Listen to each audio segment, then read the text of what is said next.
if the commissioner resigned, can you exclude a reshuffle where maybe the portfolios would also be reassigned to other countries or to commissioners from other countries, or would it be just one replacement? And also, is as part of President von der Leyen's assessment that you mentioned, she's doing very thoroughly, and she'll give us the results of that as soon as she has decided. What are actually the consequences that she could take as part of the assessment?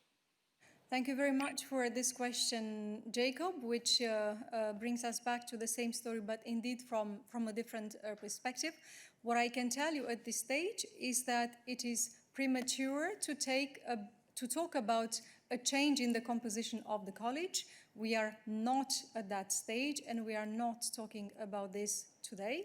As regards the composition of the college, it is, as you know, the prerogative of the President to establish on the distribution of portfolios and on the organization of the work of the college based on the competences of the members of the college.